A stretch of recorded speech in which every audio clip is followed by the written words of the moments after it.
வணக்கம். சின்ன குறிப்பு சேனலுக்கு உங்கள் அனைவரையும் அன்புடன் வரவேற்கின்றேன்.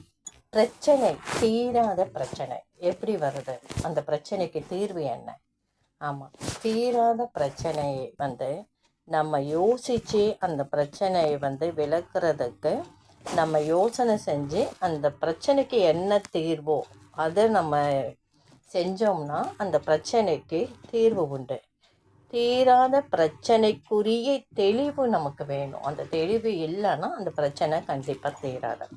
தீராத பிரச்சனைக்கு தீர்வு இது மட்டும் இல்லை, ஸ்ரீ அன்னையை நம்ம மனசில் ஒருநிலைப்படுத்தி நிறுத்தி அவங்கள நம்ம மனசார ஆத்மாத்மா மனசோடு பிரார்த்தனை செஞ்சால் தீராத பிரச்சனையும் தீர்வது மட்டும் இல்லை, அந்த மாதிரி பிரச்சனை நம்ம கிட்ட வராமலும் தடுக்கப்படும். இந்த பதிவு பிடிச்சிருந்தால் லைக் பண்ணுங்கள், ஷேர் பண்ணுங்கள், சப்ஸ்கிரைப் பண்ணுங்கள், கமெண்ட் பண்ணுங்கள். நன்றி.